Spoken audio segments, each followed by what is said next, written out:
times.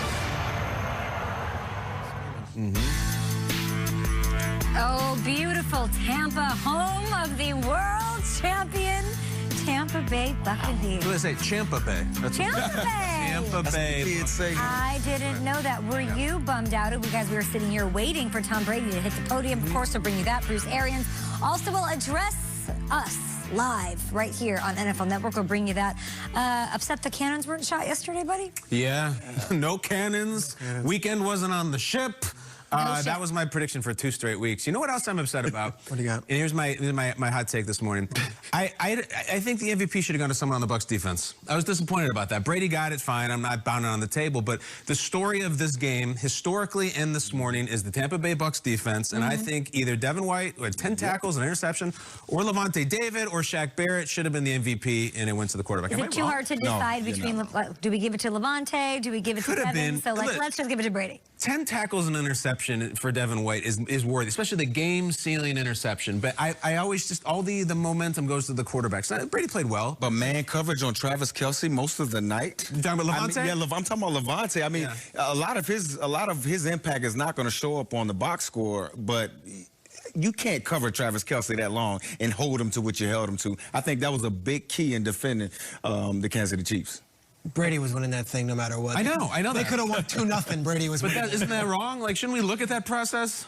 I've been in that press box before when those ballots come out. How does it work? You get intoxicated. The third quarter, you got to pick. I don't know if it still does this. We have to pick, who's your MVP. So you mentioned that Dominic Rhodes had that huge playoff game against the Bears. Yeah, Damian Williams last year. And Peyton Manning, of course. The third quarter, though, you're looking at it. You're like, all right, this guy's like Brady played awesome last night. So the Devin White interception then, which came really late, would have been after the voting. We can't do this on our phones. We get a piece of paper. Stephon Gilmore a couple years ago had that big play at the end. Gilmore should have been MVP too.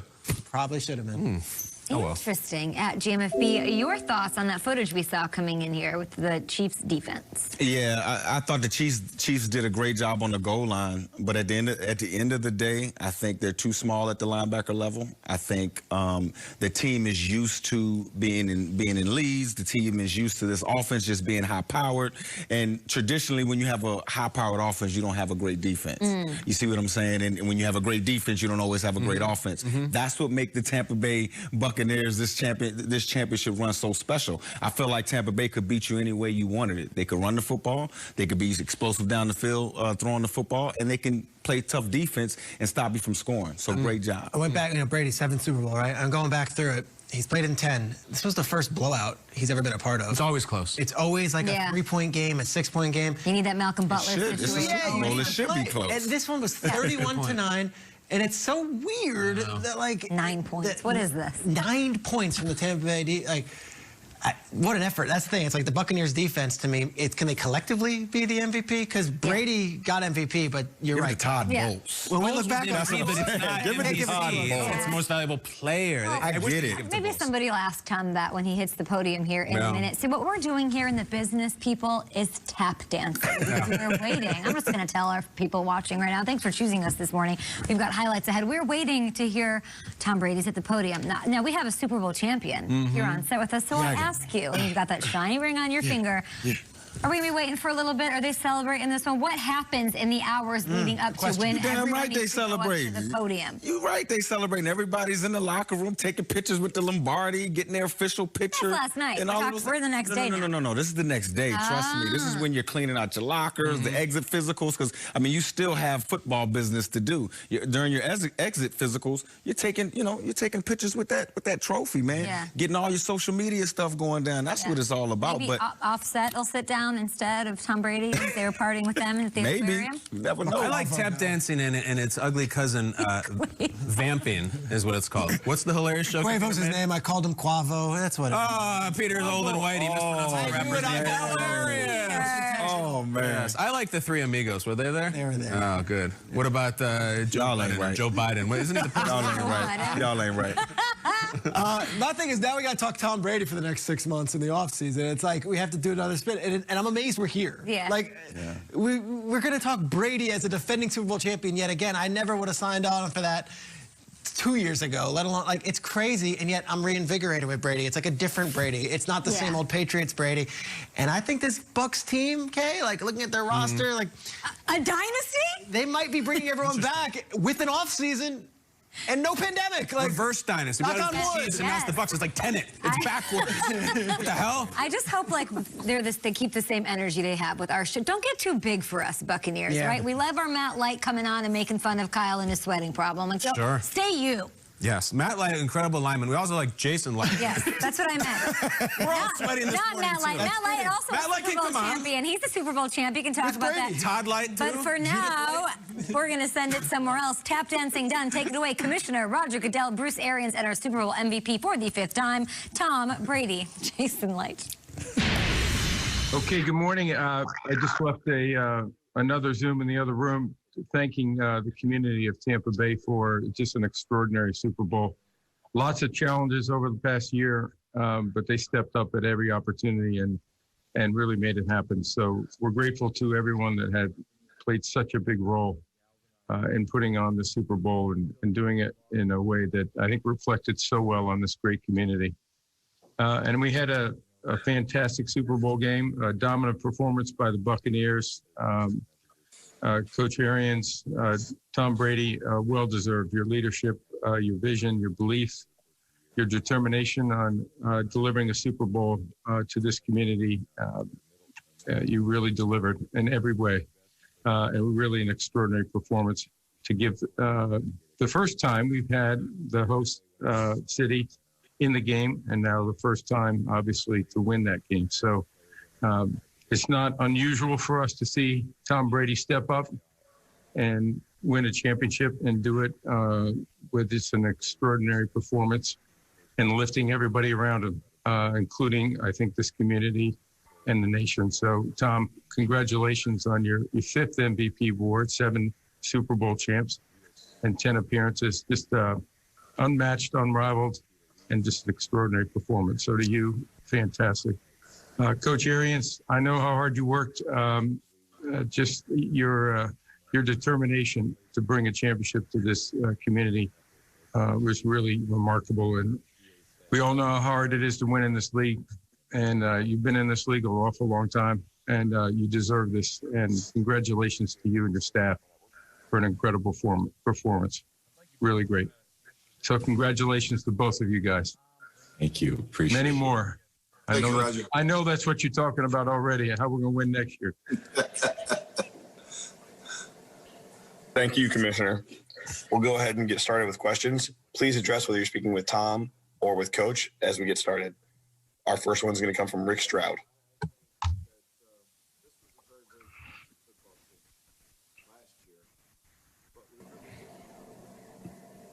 Rick?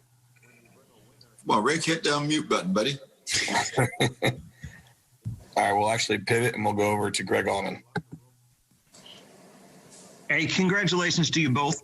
Coach, I wanted to ask you, you guys very quickly move on to the business of trying to return as much of this team for next year. I just want to ask you how confident you are that you'll be able to kind of keep this team intact and try and do the same thing again next year. I'm very, very confident. I have all the trust in the world in Jason and what he will do. These guys, they have a bond, and there'll be dollars involved, but I think this group is so close that sometimes dollars don't matter, and but we're going to do everything we can to get the dollars right too, because they earned it. We're going to go to Sam Farmer. Congratulations, guys.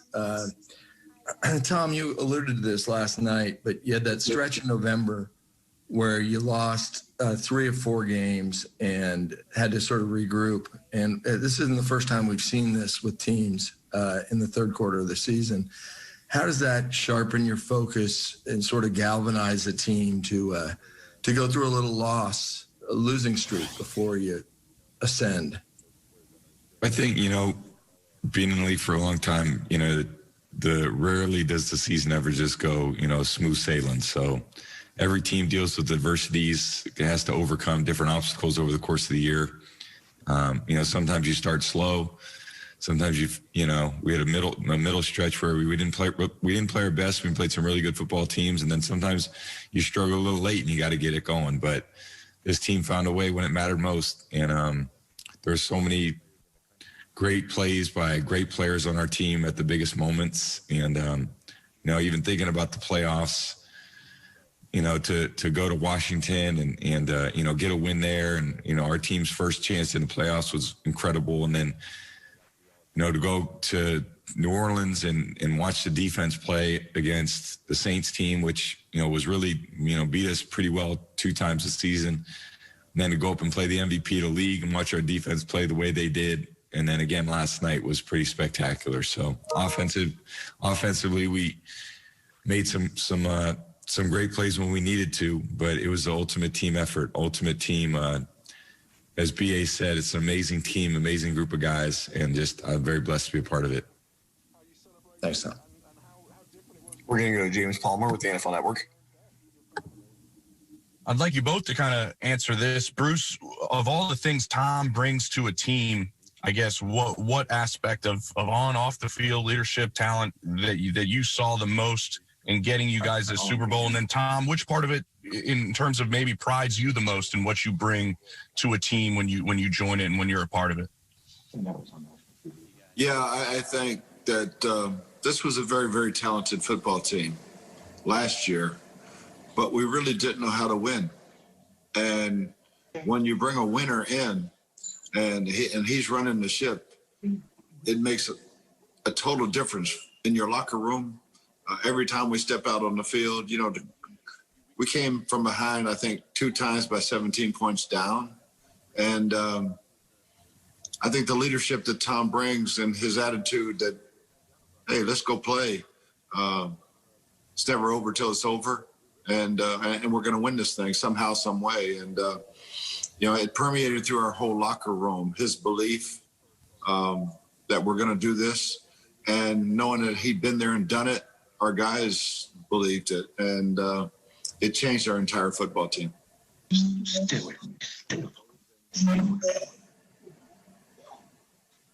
All right, Tom. We're going to go over and go to Jenna Wayne. Boom. Hey, Tom. I believe it's your sister. Is it Maureen that's the nurse? Yep.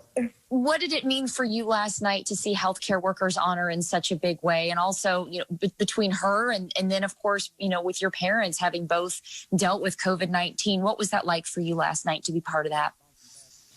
It was it was just amazing to have everybody there. And, my family's been so supportive, been on this journey with me for a long time, like all of our families. And I know I couldn't do it without my family. So, my sisters, I've always said, I had 3 sisters who are all way better athletes than I am. And they were 3 of the most competitive girls I've been around growing up. I was a little brother. I would just tag along to all their softball games. And my oldest sister, Maureen, was a All-American pitcher at Fresno State. And her daughter now plays at UCLA, is going to be an All-American at UCLA, is one of the best players in the country as a young softball player. So there's a lot of competitiveness, and she's a nurse now, but in her heart, she's still an athlete. So she gave me a hug after the game, and she said a few things that, probably aren't appropriate for this call, but, like we all do when we win. But it was great to have everybody there, great to have everyone celebrate, and it'll be a good day today to rest and have some time with them today. And, we've all kind of I've been away from my family I said, nobody comes to the house till this game's over. So we're going to get some time today to all chill out and enjoy it. All right, we're going to go over to Peter Carline from the Daily Mail. Hello. Congratulations to both of you. I just wondered how you celebrated and how different it was for you, Tom, to spend the night in your own bed with your family. I actually spent the night in my daughter's bed because I had 5 of my nephews and nieces in my bed. So that was pretty unique. It was probably about 2 hours of sleep. So I'm going to be trying to get some extra sleep today. All right, we'll go to Scott Reynolds. Hey, guys, congrats to either Bruce or Tom. 30 has been the magic number for you guys all year. You finished the regular season averaging 30.8 points per game. You finished the season undefeated with 12-0 each time you guys have scored 30 or more, including last night. Can you speak to what an accomplishment that is from an offensive standpoint? And Coach, you said it a few weeks ago when I asked you this question. You believe you can still hit 35 points per game next season with an entire offseason with Tom? Oh, I don't think there's any doubt about that. And, I was pissed because we really had about 40 or 45 out there last night. And we left a few out there. But, this group of guys are so special. And, hopefully we can keep this band together and have an off season where we actually know what the hell we're doing and all on the same page. And, I think the sky's the limit for this crew. We're going to go to Therese Paler from Yahoo Sports. Hey, congratulations, guys. This question's for Tom. Tom, you've had a few rough games in the playoffs, just with protection and stuff. A little bit with what Patrick Mahomes just kind of went through. And you found a way to come back, right? You found a way to continue to win. Just what was your advice to Mahomes after the game? And what's the key to bouncing back as a team when the pass protection and the pressure kind of hurt you like that in a playoff game, in a big playoff game? Well, I think in any game, I think what our defensive line did last night was incredible. And, it's very difficult, almost impossible to play quarterback under duress like that. That's just the reality of football. You have a rhythm in your head of how a play should go or, the rhythm of a certain play. And if that rhythm's thrown off from the snap of the ball, you're just scrambling to make plays. And Pat was doing everything he could to make a bunch of plays last night. He was running around, reversing field, doubling back, tripling back, and then, made some great throws. But in the end, it's tough to do that consistently and play on rhythm. But our D-line really made him uncomfortable all night.